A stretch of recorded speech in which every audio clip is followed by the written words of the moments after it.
건강점 부원장 이미경입니다. 예, 원장 이지원입니다. 반갑습니다. 반갑습니다. 요즘에 저한테 이제 인상적인 환자분들이 몇 분 계시는데요. 이제 한 분 여자분들인데 네. 임신을 하고 싶으신데 네. 약을 젊었을 때부터 꽤 오랫동안 드신 거예요. 네. 그래서 근데 약을 먹으면 안 된다고 생각을 하잖아요. 웬만하면 네. 안 먹고 이제 네. 약이 없는 상태로 임신하고 싶으신데 네. 약을 끊으면 너무 힘들고 특히 네. 이제 공황발작이 있으셨던 네. 분, 제 환자분이 한 분 계셨는데 네. 공황발작이 너무 심해가지고 거의 대학교 1학년 때부터 거의 이제 십몇 년 동안을 네. 약을 한 번도 빠진 적이 없다는 거예요. 네. 너무 심해가지고. 네. 그래서 그분이 이제 막 리서치를 하셨더라고요. 정말 네. 서울의 네. 병원을 싹 다 찾아보고 돌아다니신 네. 거예요. 네. 그래서 이제 저희 병원 때 오셨었는데 네. 그래서 이거 아기를 갖고 싶으면 어떻게 해야 될지 모르겠다. 그래서 이제 저희 병원 이제 TMS가 있으니까 네. 그거를 도움을 받을 수 있지 않냐 본인이 알아보고 오셨더라고요. 네. 그래서 네. 그래 한번 해봅시다. 네, 그렇게 해서 이제 음. 치료를 시작을 했고 최근에 건강한 딸을 낳으셨다고 네, 약 없이 네. 그런 네. 얘기를 듣게 됐어요. 네. 그래서 아마 비슷한 고민을 많이 하고 계시는 분들이 네. 있지 않을까 네, 주제를 한번 잡아봤습니다. 네, 굉장히 중요한 주제죠. 네. 저도 뭐 개업 이후에 꽤 여러 분들의 임신을 좀 도와서 그쵸. 네, 출산한 경우가 최근에 또 오셨잖아요. 네. 네, 어떤 분은 이제 중국 분이셨는데 딸을 낳으셨어요. 그래서 딸내미랑 같이 왔는데 딸이 너무 이쁜 거예요. 맞아요. 그분이 처음에 오셨을 때 임신 너무 하고 싶은데 임신은 잘 안 되고 본인은 약 없이는 힘들고 약은 먹어야 되고 그래서 그때 좀 쉽게 그냥 약을 복용하고 계시다가 임신이 되면 약 끊고 또 아니면 뭐 어떤 날짜나 이런 것들을 받아 놓으신 게 있으시면 그 이전에 좀 전에 끊으면 된다. 그리고 뭐 임신 중에 문제가 생기면 그거는 뇌작술로 치료를 하자.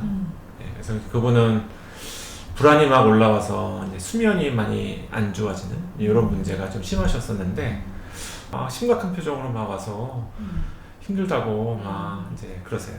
그러면은 저희가 이제 이 경두의 직류자국술 그거를 이제 약간 억제하는 모드를 하게 되면 불면증 치료 효과가 좋습니다. 그렇죠. 네, 그래서 그거 이제 오늘부터 좀 몇 번 받으시면 된다.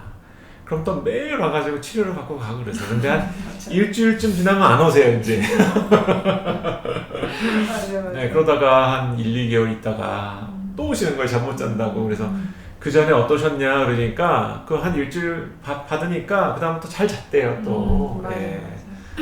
그래서 이번에 또 불면증이 와가지고 또 왔다고. 그러면 또 한두 달 있다가 또 배는 좀 더 불러와가지고 이렇게 오시고. 예. 그래서 와가지고 그렇게 한 일주일치씩 한 3번, 4번 정도 받으셨나? 임시 기간 동안. 네. 예. 그러면서 아주 약 없이 이제 건강한 따님을 이제 출산하셨죠.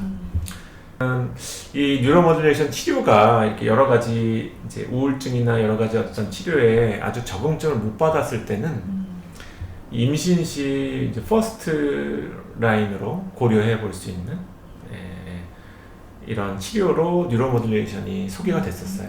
그래서 그때는 이 뉴로모듈레이션 효과가 어떤 질환을 치료한다기보다 약을 안 쓰면서 치료할 수 있는 도구 이런 쪽의 이미지가 처음에는 좀 강했기 때문에 물론 지금은 그렇진 않죠. 지금은 치료 도구로서의 그런 입지가 훨씬 더 강해져서 임신 때 약을 안 쓰고 있는 동안에 뉴로모듈레이션 하는 거는 그냥 아주 주된 목적보다는 약간 이제 부수적인 목적이 되어버렸는데 어쨌든 임신하면서 충분히 이제 아주 안전하게 이용할 수 있는 이런 이제 시술 방법이 되겠죠. 문의가 간혹 이제 들어오고 하니까 환자분들이 여쭤보시고 그래서 정말 그러면은 약을 그럼 어떻게 해야 되냐부터 시작해서 그러면 나도 지금 정신과약 먹고 있는데 나도 다 되는 거냐 모든 병이 다 되냐 이런 얘기도 있고 실제로 이렇게 환자분들 외래에서 뵙다 보니까 조울증이나 이런 심각한 질환이 있는 분들도 나도 되느냐 이렇게 오시는 경우가 있죠. 실제로 저도 그런 경우 한 케이스 있었는데 약을 아예 끊기는 조금 그러니까 그런 경우는 조금 위험한 경우가 좀 있고 그런 네. 경우는 어쩔 수가 네. 없는 상황인데 네. 그게 아니고 이제 뭐 우울증이라든지 네. 공황장애라든지 이제 네. 이런 식으로 약을 끊고 어떻게 이제 네. TMS나 이런 걸로 네. 할 수 있는 경우에 네. 있어서는 확실히 네. 이런 뉴로모듈레이션 치료가 굉장히 네. 그 네. 도움이 되는 네. 그런 것 같아요. 네.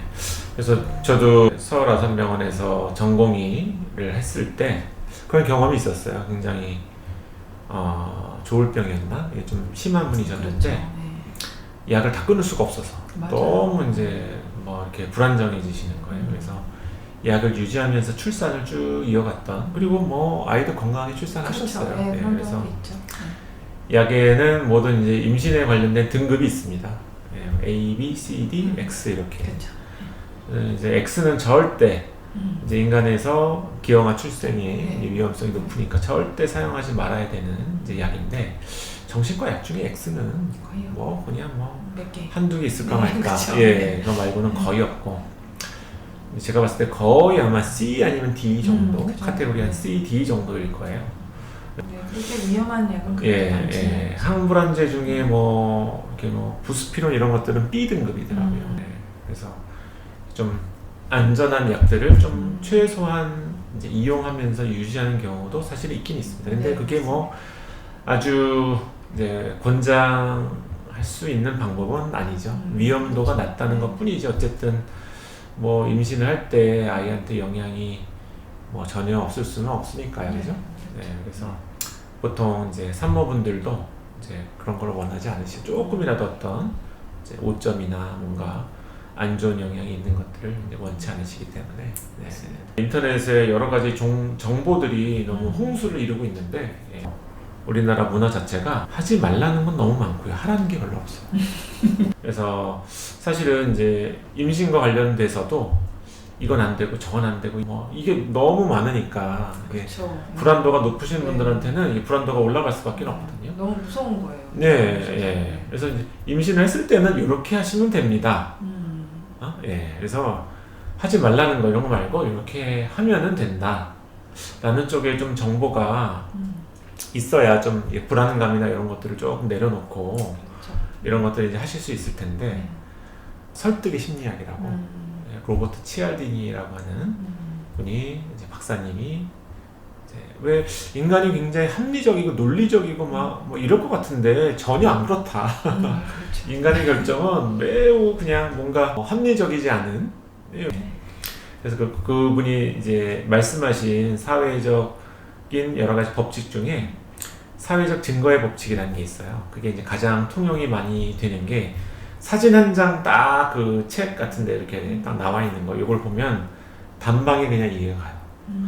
어떤 길거리인데 쓰레기 투기 금지라고 표말이 딱 붙어 있어요. 근데 그 밑에 쓰레기가 하나도 없으면 아무도 안 버려요. 근데 거기 쓰레기가 몇 개 있으면 거기다 다 버리는 거예요. 예. 사람의 행동이 이걸 해야 된다 말아야 된다라는 기준보다 주변에서 어떻게 하고 있느냐에 더 휩쓸리는 거죠.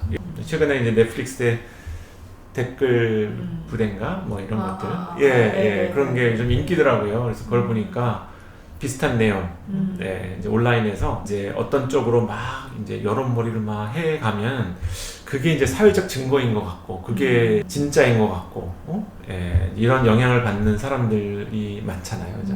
근데 그 정보들 중에는 좀 잘못된 정보들 이게 다 뭐 마케팅과 다른 사람의 어떤 이제 의사결정을 좀 혼란스럽게 만들어서 좀 더 상업적인 이득을 얻을 수 있는 방향으로 이끌 수 있는 도구로 이런 것들이 자꾸만 이용이 되고 있는 것 같아요. 그래서 이게 좀 문제이기도 한데 이제 임신과 관련된 이야기니까 임신했을 때 정보나 이런 것들을 찾아보게 되면 뭐 정신과약 뭐 절대 먹어서 안 되고 뭐 이런 것부터 시작해서 뭐 굉장히 사람을 좀 불안하게 만드는 뭔가 이렇게 막 경각심을 뭐 주는데 이게 진짠가 이런 것들을 약간 좀 혼란스럽게 만드는 정보들이 굉장히 많이 있는 것 같아요. 그래서 그런데 너무 현혹되지 마시고 정말 어떤 방향으로 해야 되는지에 대한 것들 어떻게 해결해야 되는지 이제 이런 방향으로 뭔가 어떤 정보나 도움을 주실 수 있는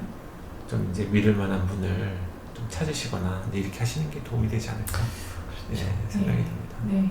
그리고 뭐 우리나라 막 이렇게 의사 선생님들도 지근거리에 많이 네, 계시고 네. 하니까 네. 좀 궁금한 게 있거나 그러면은 네. 가서 상담을 해보시는 것도 되게 네. 좋을 것 같고, 네. 그러니까 오셔서 막 이렇게 얘기하실 때 보면 좀 잘못된 정보가 정말 있거든요. 네. 그러니까 네. 그럴 때는 이거 바로 잡아드리면 네. 이것 때문에 너무 고민을 많이 했다 막 이렇게 네. 얘기하시는 경우도 있어요. 좀 뭔가 궁금하다면 좀 네. 리스트업을 해가지고 이제 네. 상담을 해보시는 것도 제일 네. 좋을 것 같고, 네. 그리고 이제 뭐 임신이나 이런 그런 TMS 자체도 뭐 또 위험한 거 아니냐. 네. 그러니까 뭐 진동이 전해져서 위험하지 않냐. 네. 이런 말씀 하시는 네. 분도 있거든요. 네. 그러니까 그건 사실 아니잖아요. 네. 그러니까 그쵸. 그런 네. 식으로 협법한 것 같은 그런 정보들이 좀 꽤 있어서 네. 확실히 좀 확인을 해보시는 게 좋고, 네. 그럴 것 같습니다. 네. 이런 전문가분들을 몇 분 만나시는 게 좋을 것 같아요. 몇 분. 맞습니다. 어떤 분이 이제 산부인과 가서 임신에 관련된 이야기를 했더니 너 지금 약 먹으면은 1년 동안 임신 못해 막 이러시더래요. 약 끊어도 한 6개월 이후에나 가능해 막 이제 이렇게 뭐 이제 그렇게 판단하신 무슨 다른 이유가 있었을 수도 있는데 네. 뭐 제가 봤을 때는 뭐 별다른 뭐 이유나 이런 것들이 별로 없는 경우도 있었거든요. 만약에 이제 저희 이지 브레인으로 오신다라고 한다면 저는 아까 말씀드린 대로 뉴로 모듈레이션을 조금 적극적으로 활용을 해서 임신에 관련된 피해가 없도록 도와드리는 쪽으로 어떤 계획을 좀 잡아보실 수 있지 않을까 이렇게 생각이 됩니다. 지금 저한테 다니고 계신 분이 또 한 분 계신데 그분은 약을 되게 좀 많이 드셨는데 약을 싹 다 끊은 건 아니고 스케줄을 잡고 있어요. 그래서 약을 좀 많이 정리를 해서 교통정리를 좀 했죠. 그 정리를 해서 약을 한 알 정도로 줄이고 이제 그 나머지를 이제 그 역할을 TMS한테 좀 맡기고 그래서 이제 지금 이렇게 했을 때 반응이 어떤지, 스트레스 있을 때는 어떤지 이렇게 좀 나름 에비던스 베이스드 과학적으로 좀 이렇게 보고 있거든요. 그래서 그렇게 하니까 이게 뭐 일방적으로 의사가 뭘 시키고 환자는 걸 따라하고 이게 아니고 서로 간에 의견을 주고받고 하면서 이제 종합하는 방향으로 하다 보니까 환자분도 그 불안도가 많이 내려가시더라고요. 이렇게 하면 되는구나 하고 조금은 좀 이제 길이 보이니까 근데 지금 당장은 임신을 안 하시지만 이제 스케줄을 잡을 수가 있겠다. 그러니까 이런 식으로 약간 자신감도 생기시고 그래서 뭐 여러 가지 뭐 임신에 관련돼서 그런 부분은 이제 약 때문에 걱정하시는 부분이 있다면 뉴로모듈레이션이라는 방법도 있으니까 이제 그렇게 한번 적극적으로 그걸 고려해 보시는 것도 좋겠다. 그렇게 생각이 됩니다. 오늘 아마 임신을 계획하고 계신 분들한테 많은 도움이 됐을 것 같습니다. 그러길 바랍니다. 오늘 경청해 주셔서 감사하고요. 이상 마치겠습니다. 감사합니다.